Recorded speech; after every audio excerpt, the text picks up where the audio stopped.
but what you're really doing at this point, guys, is you're putting on your coaching hat and you're helping your prospects get out of your own way by being honest and upfront about where they're at, where they want to go, and all the beliefs of thinking has got them to where they're at today. So if they want to do something different, if they want a different life, they have to do something different, right? That's where it starts.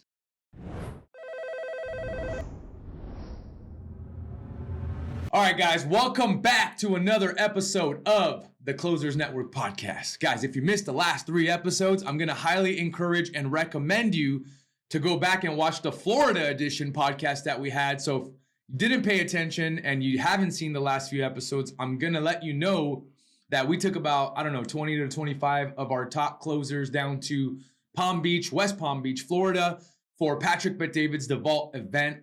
It was great. It was awesome connecting with them. And while we were out there for the first time ever, we recorded some podcasts that were outside of the studio, right? So we call them the Florida edition podcast. The last 3 episodes, you can find David Sullivan, Ava Mistruzzi, as well as Kevin Fong. Guys, I'm going to highly recommend you go watch some of those episodes if you haven't, because it's going to be a game changer for you.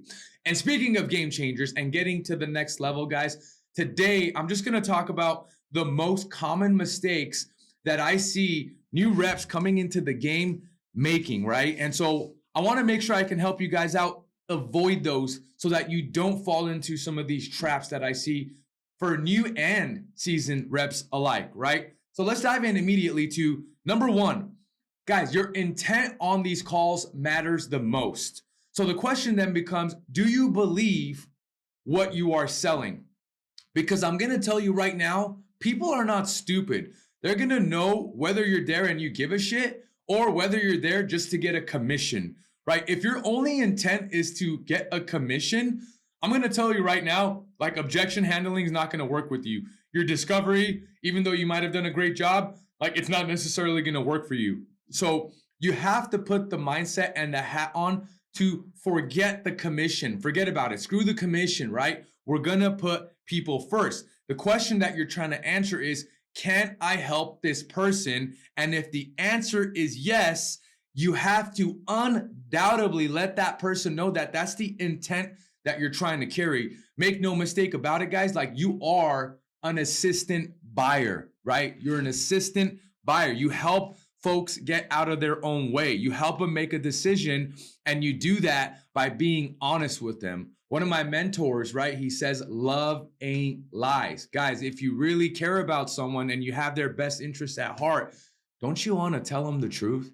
Don't you want to hit them hard and be upfront and honest with them about where they're at and where they're looking to go and what it's going to take to actually get there? Are you willing to have that conversation, right? And I'm going to tell you again, your intent matters most. If you're there just to get the commission, they're going to feel that, right? If you're there and you really are showing them that, dude, you're trying to help them get out of their way, and they understand that, hey, they may be dealing with some limiting beliefs right now, and you're inspiring them to make a decision, whole different conversation, right? That's number 1. Number 2, let's dive into number 2.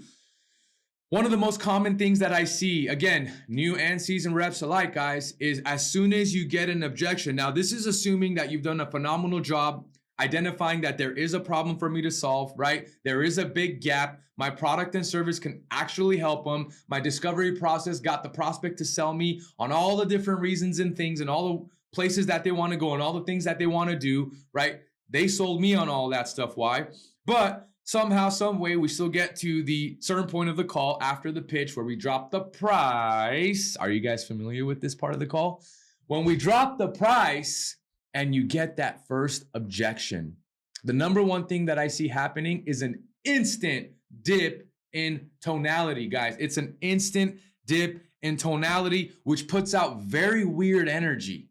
You might not even realize it, but go back to the last sales call you had and watch what happened to your body language, your facial expressions, your tone when you got that first objection. I'd bet a lot of money that most of us, if we look at it instantly, we can see our energy just dip, right? Our confidence just dip, as if we didn't know it's coming, right, guys? You know it's coming. You know the objection's coming. And I'm here to tell you that top reps are not order takers, right? Like, you're there to help people make a decision. So if you're bought into what you're doing, you have to help people get out of their own way. When tonality drops, all that tells me is you're not prepared, right? If you know it's coming, you know exactly how to handle it. So it only takes a few reps and sets to master objection handling. So even if you had the perfect discovery, even if you weeded out all of the objections that the person might have had in the discovery phase of the call, guys, it's so important for you to be prepared and expect objections still, even though you did a great discovery. Okay, I'm gonna hammer that home because that's really important. Why do we sell, guys? What is the number one reason that you're in sales right now? It's to help people, isn't it? Aren't you there to help people? Isn't that why you're in sales?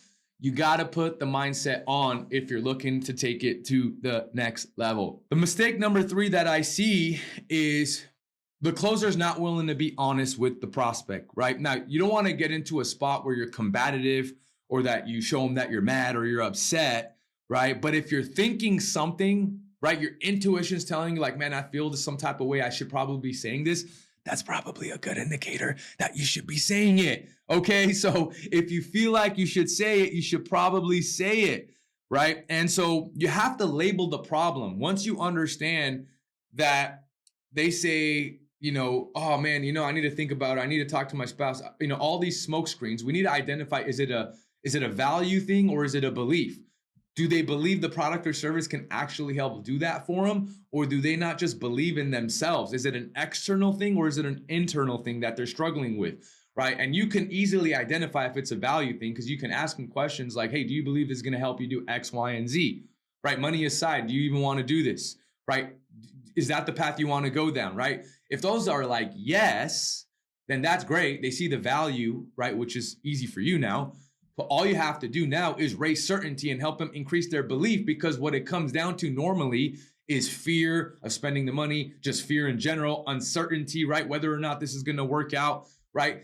All the reasons that they are where they are is because of their patterns and their beliefs of thinking, right? They're still stuck in that path A, we'll call it, and they want to get to path B, right? But they're stuck in their way of thinking. And so you have to be honest with people. You have to offer them a different perspective, right? You have to challenge them, right? It's so important to challenge them, right? Because if they don't make a decision, guys, they're just going to go back to path A. Just like Matrix, like we already know, like Neo already knew where the blue pill takes him, right? Like he already knew, like, hey, this is the life. You want to go back to that? Like you already know where the end of that goes, right? We already know. But the question becomes, do you want to take the red pill, right? And if they do, and they've convinced you in the discovery phase of the call, it is your obligation to challenge them, be honest with them about where they're at, and help them get out of their own way. That's really important, guys. That'll be a game changer for you guys if you just start implementing that. Again, your intent matters. It's all about the energy, the tonality of which you show up with.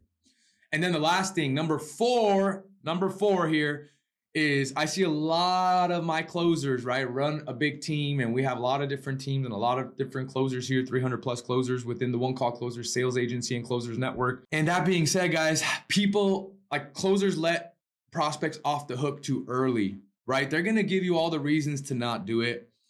Don't let go of the prospect. If it's a closable deal, stay in there, right? Don't let go. Are you willing to stay in there and help them out, right? Again, if we're going back to the reason why you're in sales because you want to be a servant.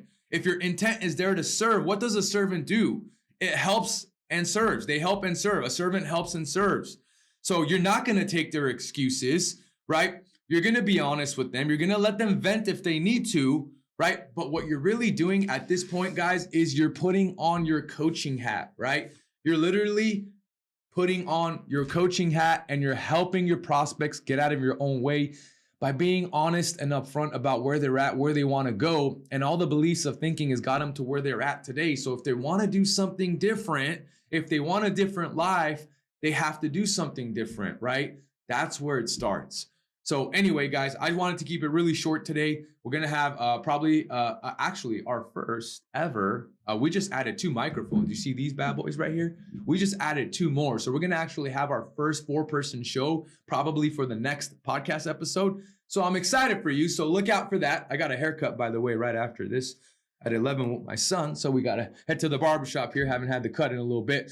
But guys, the next episode is going to be with probably 4 guests. We'll probably have founder Richard Mugica, Christian Urbina, and maybe one more guest. We'll see if it's Coach Trish or somebody else that's maybe local here in Southern California. But that being said, guys, if you're interested, right, and you want to become a part of what we're doing right now, make sure you guys get inside of our free school community where we give you 5 days of free coaching, right? You can get in. We give you the free frameworks, the free processes, scripts, everything that you're going to want to do to be successful in the remote high ticket space is provided for you for free inside of the Closers Network. Make sure you get in there. Make sure you check the classroom out. Make sure you check out the calendar of live calls. Guys, we go live 5 days a week.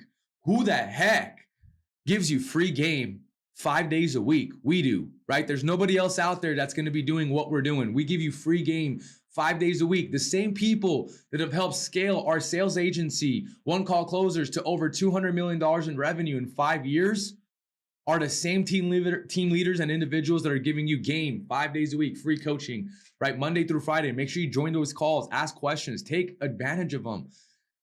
Don't underestimate the value of that, right? And if you're someone who's like, man, I actually want to take it to the next level, well, guys, you can click the first link in the description below. Schedule a call with us if you're looking to get coached, right? If you're on an offer right now and you're like, dude, I want to crush this offer even more. I want to 2-3x where I'm at. Or you're like, dude, I can't find an offer, right? Or the ones that you find that are guaranteeing you placement are not actually guaranteeing you placement, right? Because they're depending on sales agencies like us to place you. Well, hey, we can actually place you, right? If you're looking for a coaching plus placement deal, you're willing to invest in yourself where you can also get that money back, right? How crazy is it that we have a setup where you can get your investment back once you hit a certain amount of commissions with us? That's how you know we're legitimate, right? We're not necessarily looking for your placement fee. We're looking for closers that want a home. And if you're a closer that's looking for a home and you want to be a part of the 300 reps that we have, attend some of the events that we do, like the one we just had in Florida, like the Christmas party we have coming up in just about a month and a half from now. If you want to be a part of that kind of a culture, click the first link in the description below. You do not want to miss that. You do not want to miss this opportunity to become a part of a team like this, guys. Everybody and their mama tells us the culture that I've experienced here has been experienced nowhere in any of the work environments that I've been in. It's freaking amazing. And I would love for you to be a part of it. So thank you guys so much for tuning in. I hope you got some value out of today's episode. Short and sweet is how we do it. Hope to see you on the next episode, our first ever group podcast. Guys, peace. Have a wonderful rest of the week.